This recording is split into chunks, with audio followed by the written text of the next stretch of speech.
Hello दोस्तों, आज मैं आपको नासिक की सैर करवाऊंगा। नासिक महाराष्ट्र का एक प्राचीन शहर है।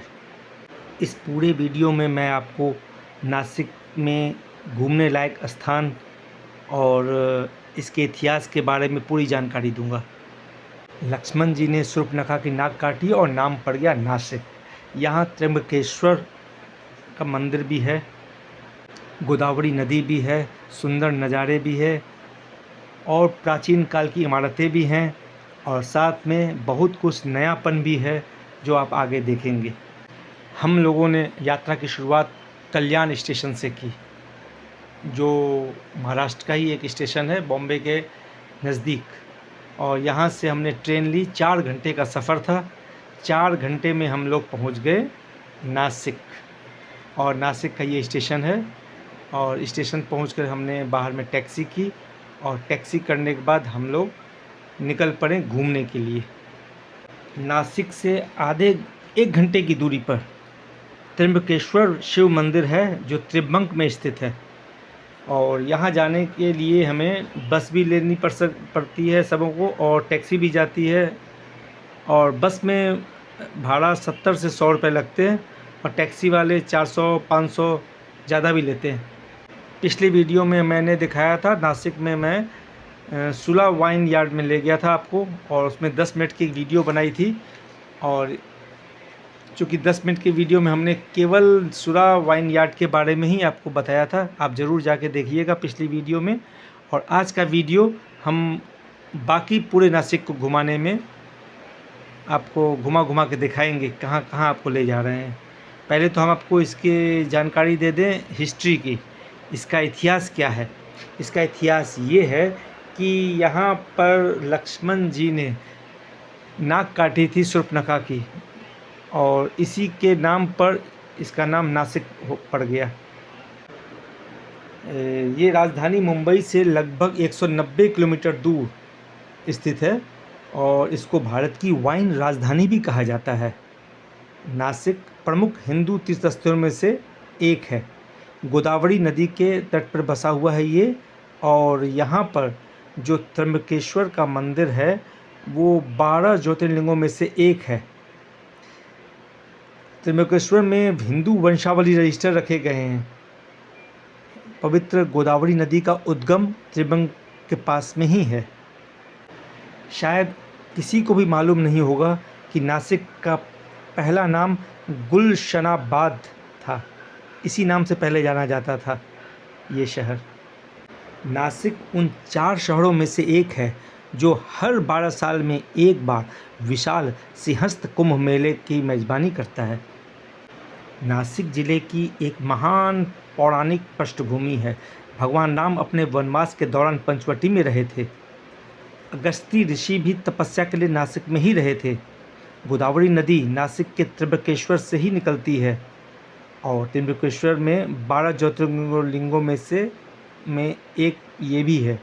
नासिक में वीर सावरकर, अनंत कनहरे, रेव तिलक, दादा साहेब पोतनीस, बाबू भाई राठी, बीबी शिरवाडकर और बसंत कनेटकर जैसी कई प्रसिद्ध और कद्दावर हस्तियां हैं।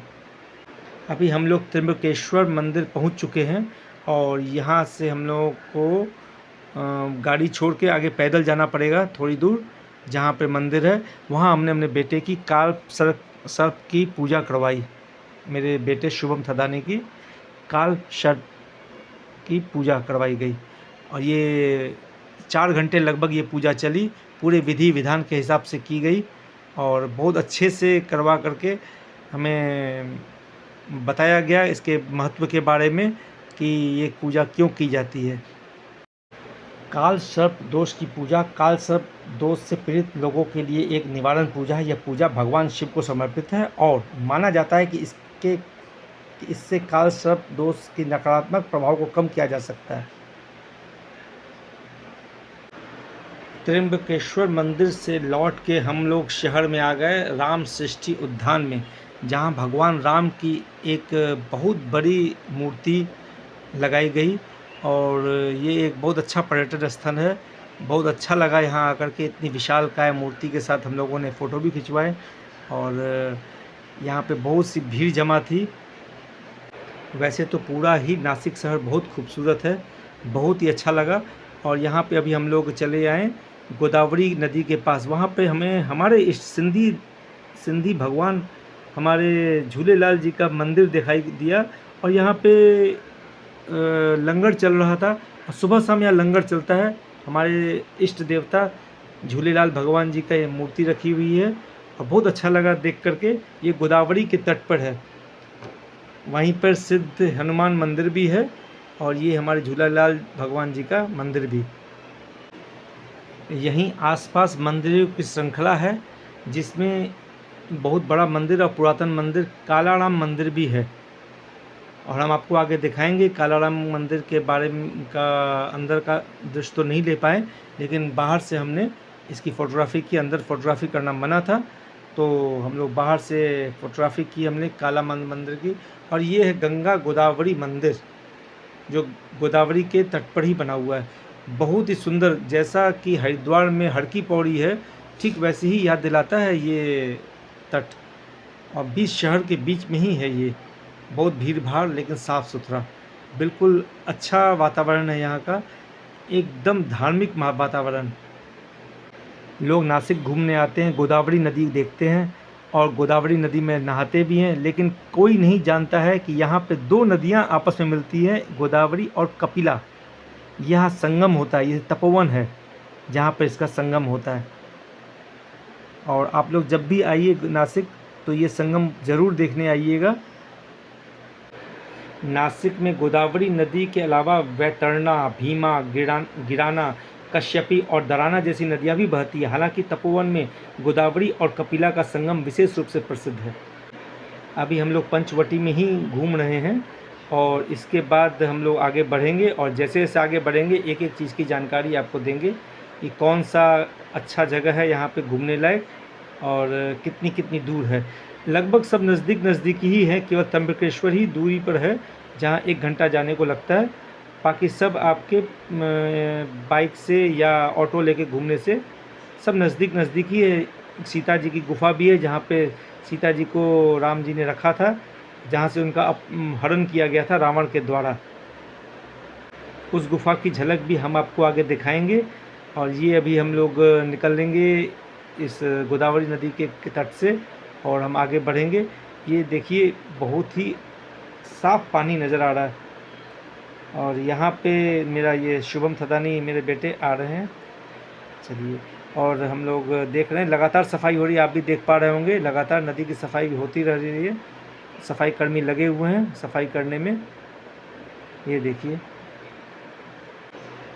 बहुत ही अच्छा वातावरण, और हल्की हल्की बारिश का मूड भी हो क्या। ये हम लोग कालाराम मंदिर पहुंच चुके हैं। हमने बाहर से सीनरी ली है, अंदर ले जाने की इजाज़त नहीं थी कैमरा, सो बाहर से लिया। और अभी हम लोग यहाँ के बाद हम लोग आगे बढ़े। ये गोराराम मंदिर है, इसके बाद कालाराम मंदिर के बाद गोराराम मंदिर। और ये है सीता गुफा, देखिए गुफा लिखा हुआ है।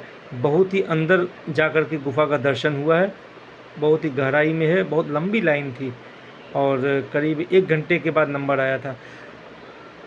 सीता गुफा से निकल के हम लोग तपोवन में उस जगह पर गए जहाँ पे शूर्पणखा की नाक काटी गई थी। ये उसका 3D चित्रण है, जहाँ हमने अपनी फ़ोटो भी खिंचवाई। और आप भी देखिए बहुत सुंदर जगह है, पूरा मंदिर बना हुआ है, और यहाँ पे उसके बारे में लिखा भी गया है। और उसके बाद हम लोग कुछ फ़ोटोग्राफ्स आपको दिखा रहे हैं जो हमने मेन जगह पर खींचे थे। और अभी हम लोग वीडियो का अंत करेंगे थोड़ी देर में। आपने आनंद लिया, आगे हम आपको नांदेड़ ले चलेंगे नेक्स्ट वीडियो में, जहाँ पे आपको नांदेड़ के बारे में, नांदेड़ की महत्ता, नांदेड़ शहर के बारे में पूरी तरह से बताएंगे। ये फ़ोटोग्राफ्स जो हमने नासिक में पूजा कराते समय घूमते हुए जो भी खींचा गया, ये हमारे राम जी की मूर्ति देखिए कितनी सुंदर दिखाई दे रही है। और आप लोग आएँ, ज़रूर आएँ नासिक और आनंद लें। ये मिली जुली संस्कृति का शहर है, बहुत मज़ेदार जगह है। Thank you.